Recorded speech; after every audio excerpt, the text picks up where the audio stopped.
clase de hoy. Bueno, el tema 5 corresponde a procesos de separación gas-líquido. Ya habíamos visto algo, hemos visto destilación y ahora son otros dos procesos que también involucran una situación de gas y líquido, ¿sí? En este caso, vamos a ver absorción de gases, la relación de equilibrio que existe para absorción, la transferencia de masa entre las fases, las torres de absorción rellenas y de platos. Vamos a ver también los procesos de humidificación y las relaciones de equilibrio, y ahí vamos a tener que repasar un concepto que ustedes ya vieron, que es la ciclometría, ¿sí? La vieron en termo, me parece. En este caso vamos a verla, en vez de con los diagramas ciclométricos que ustedes están habituados a usarlas, en la cátedra hemos pasado la información de los diagramas ciclométricos a una planilla de cálculo que también queda a disposición de ustedes. La hemos llamado de cariño Cicrome, y les permite calcular todas las propiedades ciclométricas de una mezcla dadas las dos temperaturas, de bulbo seco y de bulbo húmedo, de una mezcla de aire, ¿no? Aire húmedo. Si ustedes no tuvieran las dos temperaturas, por ejemplo, tuvieran temperatura de bulbo húmedo y humedad, también podrían usar esta planilla a través de un buscar objetivo o de un solver. En esta primera parte vamos a ver el proceso de absorción de gases y sus aplicaciones regionales y el dimensionamiento de la torre de enfriamiento en la segunda parte. Y los libros que les sugerimos, el Jan Koplis, como siempre, el McCabe. Acá hay uno lindo que tiene la estimación de costos, que es el que yo se los di en el primer tema, el libro Modern Cost Engineering. Hay un capítulo aparte, separado, que es para el cálculo de torres de absorción. Ese también se los voy a ver cómo puedo hacer para hacérselo llegar, porque es un libro físico, no lo tengo en PDF. Está el Sherwood para transferencia de masa, el Treiber, que ya lo habíamos oído, también para transferencia de masa. El Valiente Barderas también les puede servir, el Welty, que tiene toda la parte de calor. Algunos trabajos de investigación que se están desarrollando en la facultad sobre este tema, se los voy a pasar a los links, y el manual de operación de la planta piloto de la torre de absorción, ¿sí? Bueno, ¿cómo hemos armado la clase? Justo quedan las fotitos, a ver si las puedo cerrar. Ahí está. Perdón, me fui. Ahí está.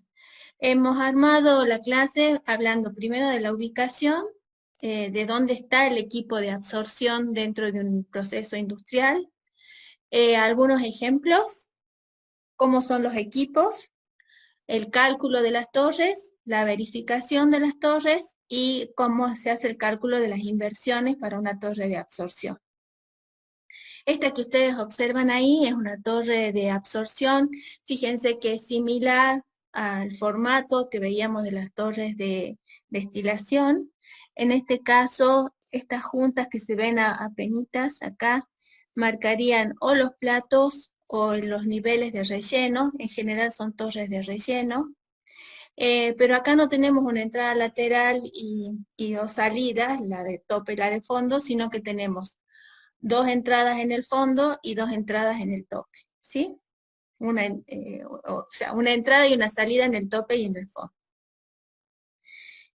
Lo que no pude alcanzar a ponérselo, pero si quieren después, si nos da el tiempo, hacemos este repasito, nombrar por lo menos dos procesos acá en el NOA que utilicen torres de absorción.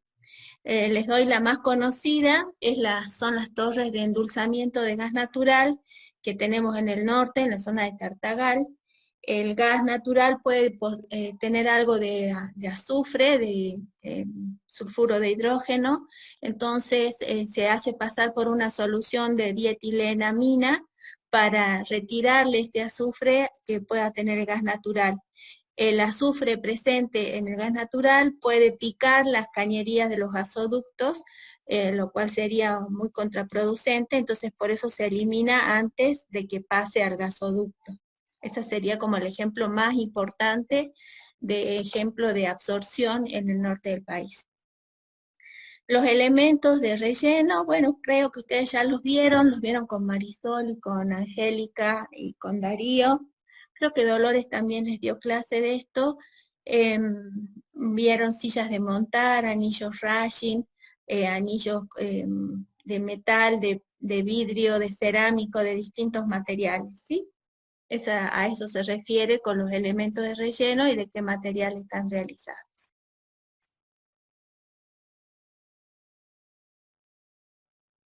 Bueno, este era el proceso que teníamos al comienzo, con el cual ejemplificamos casi todo en la materia.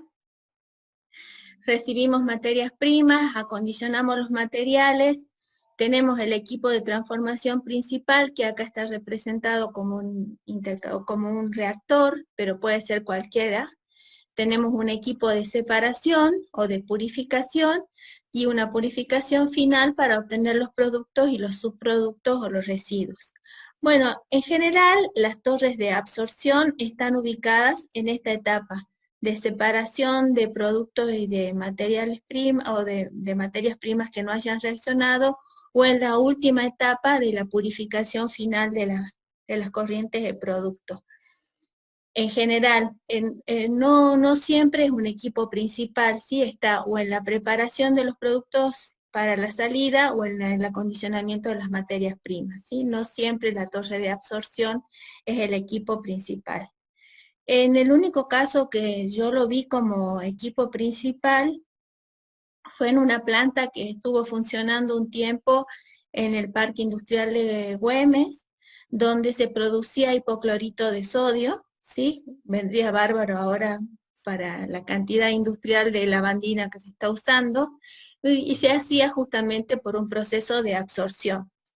El negocio, digamos, el negocio o la empresa terminó quebrando, no por un problema de su proceso era impecable y estaba muy bien dimensionado, estaba muy bien pensado el negocio, pero de repente en la empresa en Ledesma cambiaron su proceso de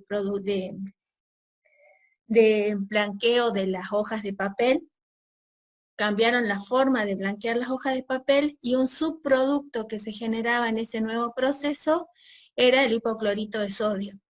Entonces, la empresa que estaba en el Parque de Güemes le vendía todo su lote de producción a Masterclean, a Santiago Sáenz, y de repente Ledesma empezó, como no podía tirar esto a las corrientes de residuos, le regalaba este producto, el hipoclorito de sodio, a las empresas que acá en Salta producían elementos de limpieza por dilución. Entonces se quedaron sin clientes. Ante una oferta entre gratis y bajo precio, obviamente eligieron el gratis, y esta empresa, por más que estaba muy bien dimensionada, se quedaron sin clientes. Esto se los cuento como para que ustedes vean que la mirada de como ingenieros industriales es más amplia que solo el proceso. Sí, ustedes tienen que pensar en el proceso y en el negocio de esta empresa en la cual están diseñando o participando. Bueno, según las fases que intervienen, ¿se acuerdan que esto lo habíamos visto en la primera clase?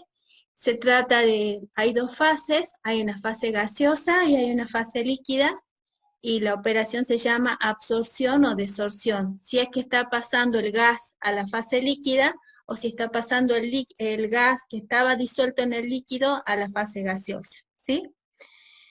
Luego, según el mecanismo controlante, hay una transferencia de materia. Este es el mecanismo controlante, este es el fenómeno físico que está ocurriendo principalmente, ¿sí?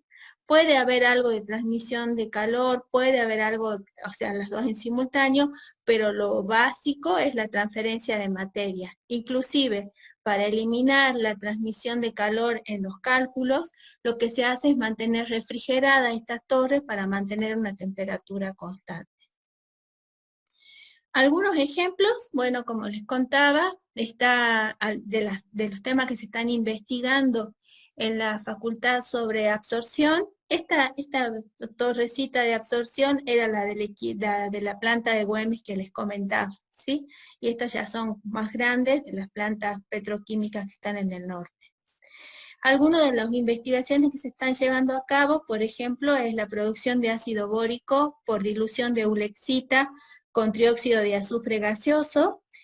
Con este tema de tesis se recibió de doctor en ingeniería el año pasado el eh, doctor ingeniero Orlando José Domínguez.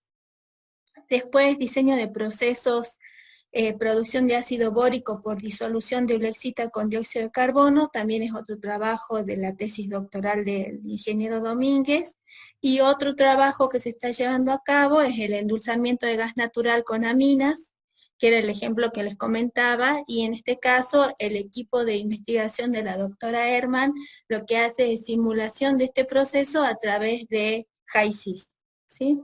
Son todos profesionales de la facultad o de exactas, y son, en general son de ingeniería química, pero bueno, los conozco porque han sido o mis compañeros o mis profesores. Bueno, el equipo es una torre, el formato de la torre es similar al de las torres de destilación, como les comentaba, tiene un relleno.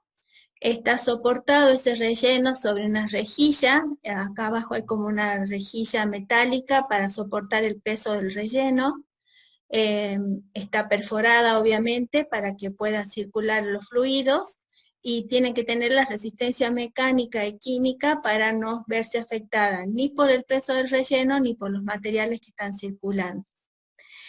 Puede ser, como acá ustedes observan que hay una línea en el medio, puede ser que sea demasiado pesado el relleno, entonces se pone una bandeja intermedia para que el peso de esta parte apoye sobre esta bandeja y el peso de la de arriba apoye sobre la otra. Pero para los cálculos vamos a tomar como que fuera un solo lecho de relleno.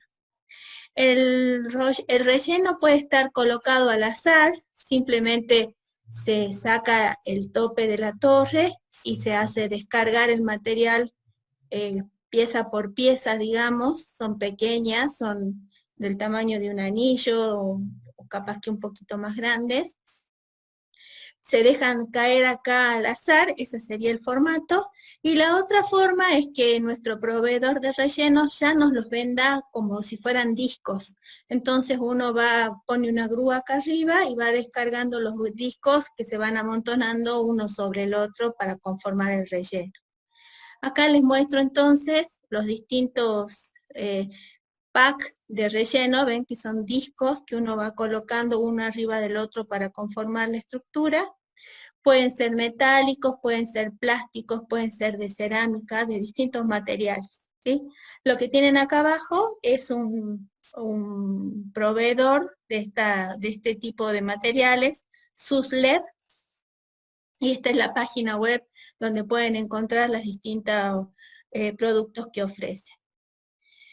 Acá tienen, este ya es del libro, es del Jan Koplis, tienen los distintos tipos de relleno, ¿sí? Anillos Rashing, sillas Bell, anillos PAL, los de metal y los de que estos serían sueltos, digamos, cada una de las piecitas sueltas, y estos ya son los empaques estructurados o estos discos que colocamos uno arriba del otro, ¿sí?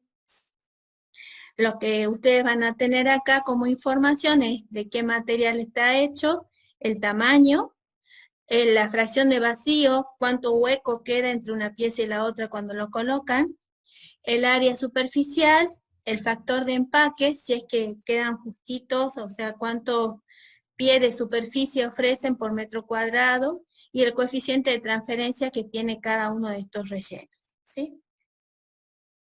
Bueno, acá están cómo se los va colocando. Fíjense que acá están colocados uno por uno, pero ordenados, y la otra forma sería que estos, cada uno de que los vais soltando, van quedando sueltos, y uno en una dirección, otro en otra dirección, ¿sí?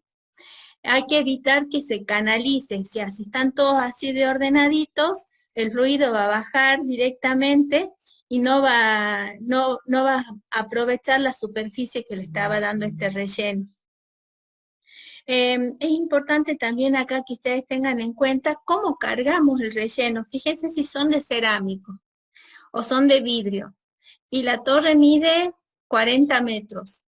Si yo los tiro desde arriba, los que lleguen a la bandeja de abajo, que son estas colectoras que ustedes observan acá, o esta distribuidora que tienen acá, cuando lleguen ahí se van a romper enteras, ¿sí? Van a quedar hechas añicos sobre la bandeja.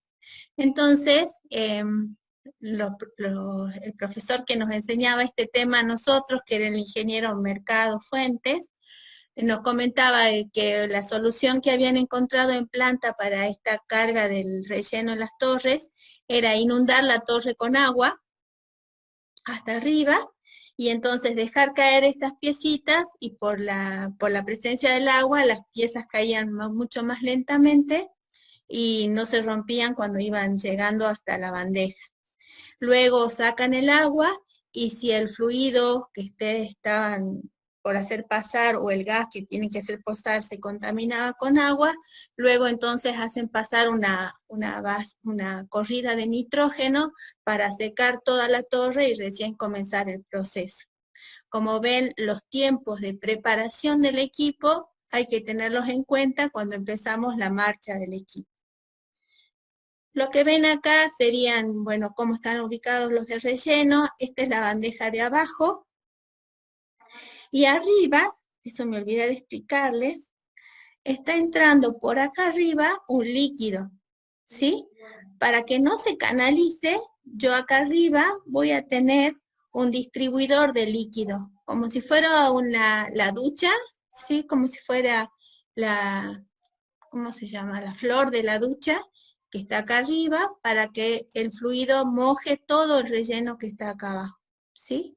Y por abajo estamos haciendo entrar una cierta cantidad de gas, de manera que en este relleno se pongan en contacto el líquido que está bajando con el gas que está subiendo.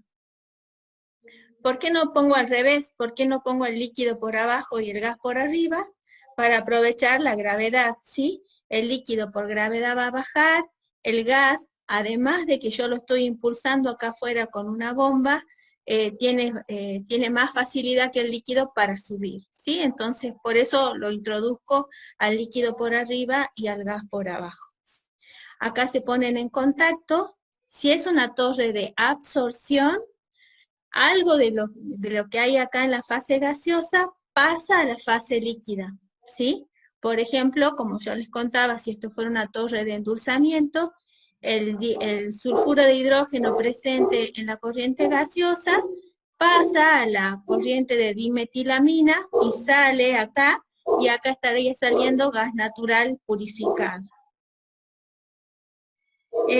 Bueno, esta entonces sería la lluvia que se coloca arriba para distribuir el líquido, o podrían ser estos como canales. Yo alimento por acá el agua, se distribuye por estos canales y en estas pequeñas ranuras que ustedes ven a los costados de los canales, caería como una lluvia sobre todo el relleno, ¿sí?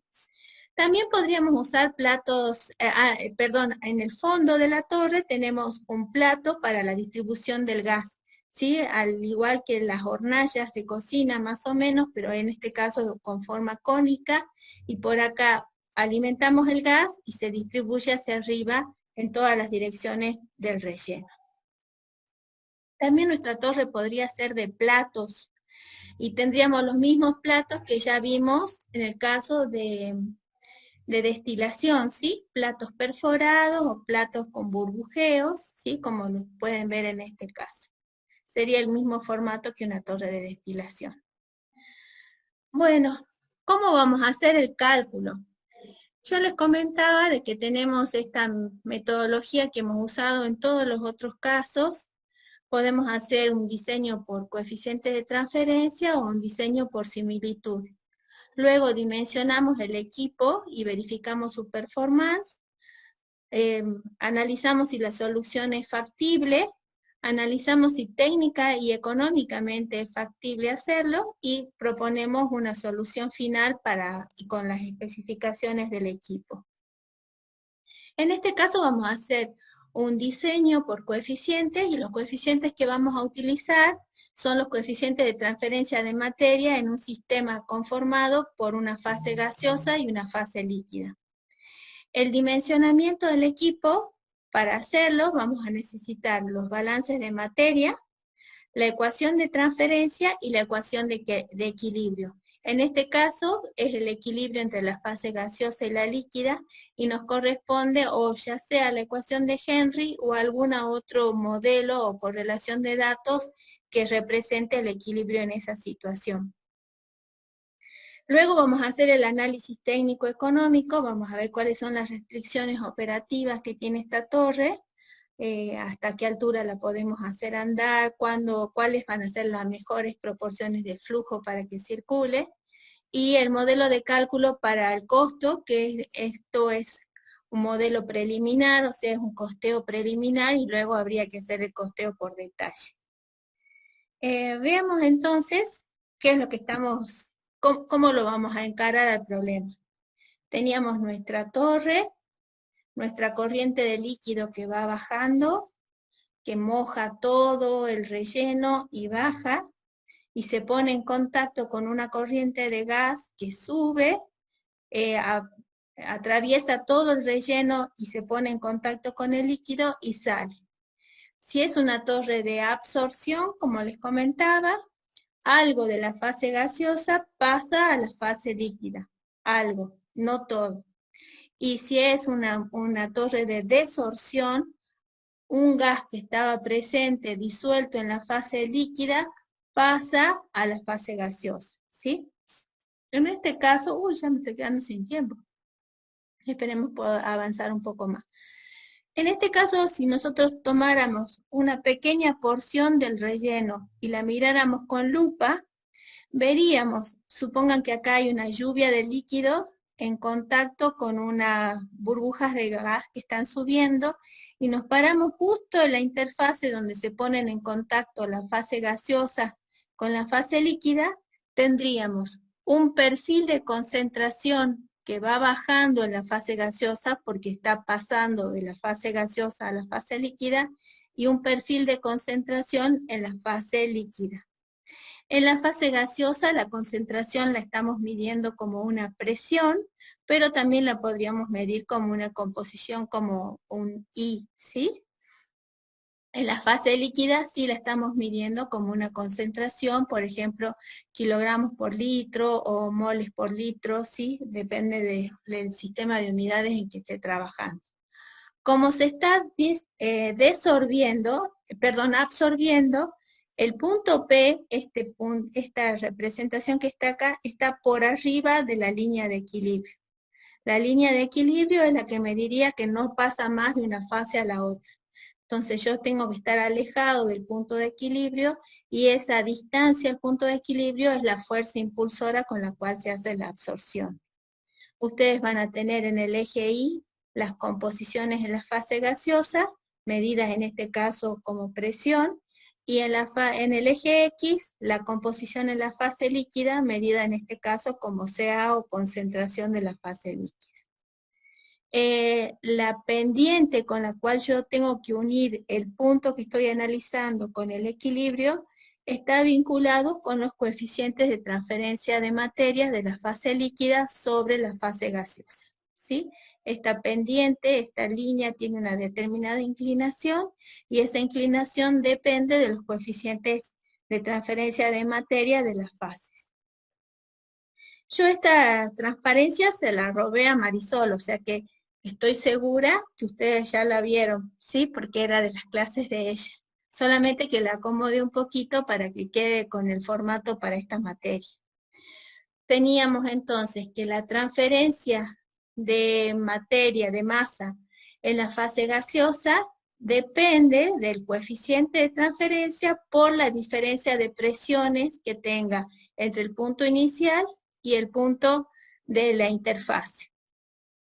El flujo de materia en la fase líquida va a depender del coeficiente de transferencia en la fase líquida por la diferencia de concentración que tenga en la fase líquida, ¿sí? Esto sí lo hacía con los coeficientes peliculares. Si en cambio lo tengo que hacer con los coeficientes globales, porque es difícil medir, o sea, no tengo un instrumento para pararme en el borde de la burbuja donde está en contacto con el líquido y medir estas dos concentraciones, PA y CAI, ¿sí? No tengo instrumento para poder hacer esa lectura. Entonces, ante esta dificultad, lo que se hace es trabajar con coeficientes globales e inventar estas concentraciones P asterisco y CA asterisco que salen de bajar en forma vertical y horizontal y tocar los valores que corresponden al equilibrio a P constante o a C constante, ¿sí? También tenemos otra simplificación que podemos hacer, que es que la curva de equilibrio sea recta. En ese caso, la curva de equilibrio, fíjense que tiene muy poquita curvatura, puede llegar a ser recta y la podemos escribir de esta manera. Por lo tanto, nuestros cálculos serían como mucho más sencillos porque ya serían todas rectas, ¿sí? Esto ya no sería una ecuación, sino que sería una recta y todas las líneas las trazo como rectas, ¿sí? Bueno, ustedes vieron, esta era la ley de Henry, no sé si se la acuerdan. Y bueno, acá tenemos datos para las curvas de equilibrio, manteniendo la ley de Henry, en este caso para distintas sustancias, o si no, para una misma sustancia, pero que no se cumple la ley de Henry, pero si ustedes se observan cuando tratamos de linealizar los datos que tenemos, el coeficiente de rectitud, digamos, el coeficiente R cuadrado nos da 0,998, o sea que es bastante recto, ¿sí? Podríamos tomarlo inclusive como si se comportaran con la ley de Henry. Creo que me voy a quedar sin tiempo. Si se corta, a las 4 cuando empezamos de nuevo, retomamos donde hayamos quedado. Pero acuérdense que esta parte de la unidad solo la vamos a ver en forma de repaso de lo que ustedes ya vieron con Marisol en fundamentos, y lo único que estamos por agregar va a ser una metodología de cálculo a través de planilla de cálculo y el cálculo de los costos. Pero no va a haber de esto en la práctica, sino solamente se los quiero mostrar cómo se haría si alguna vez les toca diseñar una torre de absorción. Bueno, de acuerdo al libro que ustedes elijan, el problema es que parece todo igual, pero los nombres son todos distintos, ¿sí? Tenemos que el Henley habla de corrientes de entrada y corrientes de salida. El Jankoplis habla de corrientes L1 y L2, tomando posición, acá la posición 1 y acá la posición 2. Y el Mackay habla de corrientes A y B, ¿sí? O sea, todas distintas. Entonces, para que no se compliquen, nosotros hemos elegido tomarlo como posición 1 en el tope de la torre y posición 2 en el fondo de la torre. Si ustedes lo quieren hacer como figura en los otros libros, no hay ningún problema, elijan como ustedes lo quieren hacer, pero no se confundan cuando hagan los balances, nada más. Sí, eso tienen que tenerlo en cuenta. Si nosotros hacemos el balance de materia global de la torre, todo el gas que entra más el líquido que entra tiene que ser igual al gas que sale más el líquido que sale. Ese es el balance que tenemos acá y es de flujos. Los flujos no son constantes porque algo de lo que entró acá por G sale por G1, pero otra parte sale como una fracción en L2. Entonces el G1 global no se mantiene constante, no es igual a G2, y el L1 no es igual a L2, ¿sí? La suma de los dos sí se mantiene constante. ¿Qué sustancias tenemos presentes? Tenemos presentes 3 sustancias. Un soluto, que es el que va a pasar de una fase a la otra, es un gas que está en la fase gaseosa y pasa a la fase líquida. Tenemos un disolvente líquido que estamos agregando para extraer, Y un gas carrier, o un gas que porta al soluto, que está entrando en mayor proporción en C, o sea que la corriente G tiene C y algo de A, y sale acá con más C y menos cantidad de A. Y acá está entrando B, que puede entrar con algo de A o cero de A, y cuando sale por acá, sale con la misma cantidad de B y algo de C, perdón, algo de A que extrajo de la corriente gaseosa. Cuando hacemos los balances, tenemos el balance global, lo vamos a hacer ahora en este rectángulo que tomamos como base para hacer el cálculo.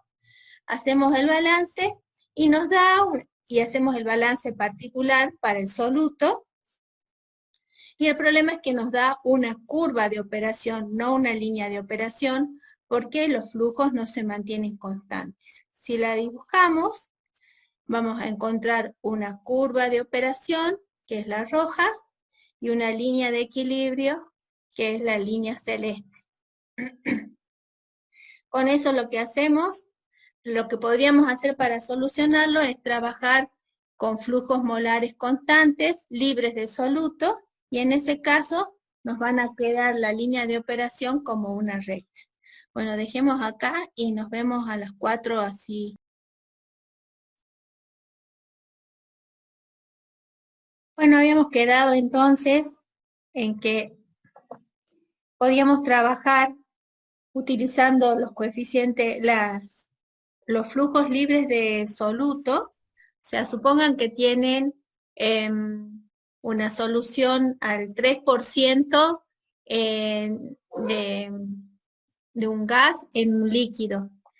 O sea que tienen 97% del líquido y 3% del gas. Entonces, en vez de trabajar con 3% y 97%, las cuentas que harían serían 3 sobre 97 y 97 sobre 97. Sí, eso sería el trabajar con flujos libres de soluto. Si trabajamos en ese caso, el único propósito de esto es trabajar con líneas rectas, por lo tanto, esta línea de operación que ustedes observan acá, les quedaría directamente una línea recta, haciendo los balances para el componente, el balance global y dos balances para cualquiera de ellos. Acuérdense que si hay 3 sustancias químicas, hay que hacer 3 balances, el global y 2 de las otras 2. Con esos datos entonces trabajamos, hacemos la gráfica y nos queda la línea de operación en este caso, porque está trabajada con los L' y G' que son libres de soluto, y la línea de equilibrio por debajo. Siempre que estemos en absorción, la línea de operación va a quedar por arriba de la de equilibrio. Si estuviéramos en un proceso de desorción, estaríamos al revés, con la línea de operación por debajo de la curva celeste de equilibrio.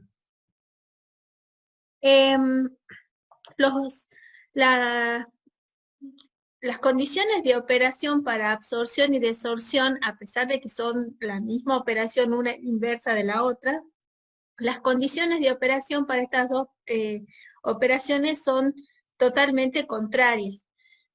Como para que ustedes se imaginen, si están haciendo absorción, quieren introducir un gas en un líquido, ustedes lo que tienen que hacer es, como la primera opción, es bajar la temperatura, porque a menores temperaturas hay mayor absorción de los gases en la fase líquida. En cambio, si ustedes quieren desorber, quieren sacar un gas que está en un líquido y pasarlo a la otra fase, entonces tienen que aumentar la temperatura. ¿Cómo se van a acordar de esto?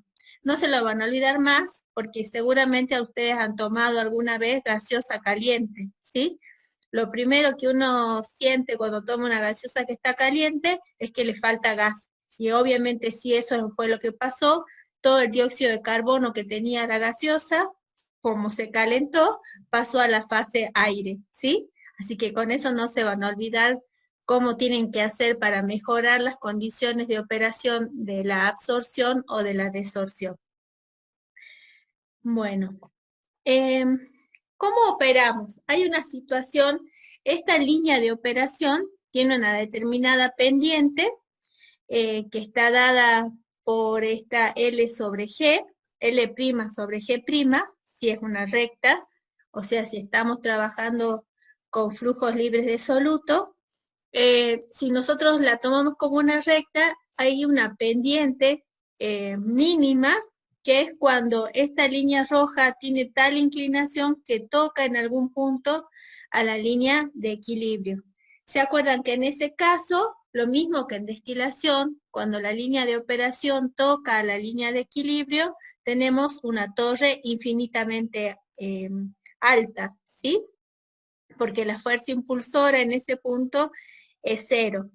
Siempre ustedes traten de mentalizarse en cómo medir la fuerza impulsora. En este caso es la distancia que existe entre la curva de operación y la curva de equilibrio. En este punto, la distancia entre ellas dos es 0, por eso la altura es infinita. Y entonces la mejor opción es que la pendiente de la línea de operación tiene que ser entre 1,2 a 1,5 veces la pendiente de la línea de operación mínima que salió de tocar en el punto de altura máxima de la torre con la curva de equilibrio. Otra forma que ustedes pueden pensar para cuál sería la mejor relación L' sobre G', o sea, cuál sería la mejor pendiente de esta recta, es que sea lo más paralela posible a la línea celeste, a la línea de equilibrio. Si las dos líneas son paralelas es porque la fuerza impulsora en todos los tramos es la misma, ¿sí? Con estos datos, entonces vamos a pasar a calcular la altura de la torre. Con los datos de equilibrio vamos a calcular la altura de la torre y lo podríamos hacer partiendo de la fase gaseosa, como es en este lado izquierdo de la pantalla, o partiendo de los datos que tenemos para el lado de la corriente líquida, que es el lado derecho de la pantalla. Ustedes pueden ir haciendo el repaso, esto también se lo saqué de lo que les enseñó la ingeniera Vicente. El flujo es la presión por la constante de transferencia de materia, por la diferencia de concentraciones. Fíjense que cuando ustedes ponían P por I, eso les daba la presión en AG, que era la que tienen acá, y P por I sub A es la presión por la concentración en I sub A, que era bajando en forma vertical hacia la línea de equilibrio. Luego hacen el flujo por unidad de área, luego van a despejar el diferencial de Z y van a calcular la integral. Lo mismo hacen para la fase líquida. En general, la resistencia está en la fase líquida, entonces el cálculo lo hacen sobre la fase líquida, ¿sí? Si la resistencia está en la fase gaseosa, el cálculo lo hacen con la fase gaseosa. Si está compartida, si tienen igual resistencia a las dos fases, van a tener que calcular las dos y luego sacar el promedio entre las dos. O tomar en realidad la altura mayor. Si Z1 por la fase gaseosa me da 5 metros y esta me da 4 metros, yo tengo que asegurar esta, entonces uso 5 metros la altura que me dio por la fase con mayor resistencia. En el Excel ustedes van a trabajar dando los valores de X y de Y, calculando los valores de Y', que corresponden a bajar en forma vertical hasta la curva de equilibrio, hacen la diferencia entre este valor y este en una próxima columna, la inversa de esa diferencia, y luego calculan el valor medio entre dos pares, que es la columna que dice Y medio. Luego calculan el área, fíjense si volvemos a la anterior, estamos haciendo esta parte, estamos calculando los delta de I por estas diferencias, esto me da el área, y cuando calculo la sumatoria total, encuentro el 5,36, que es la altura de la torre, ¿sí? Eso lo podrían haber hecho también con los coeficientes globales. Acuérdense que acá lo hicimos con los coeficientes totales, por eso usamos los I asteriscos. Y en cambio también lo podríamos hacer con los coeficientes locales, si es que pudiéramos conocer los datos de equilibrio. El proceso es exactamente el mismo. Quiero mostrarles que acá queda un poquito más complicada el modelo matemático, porque tenemos que involucrar las dos cosas a la vez.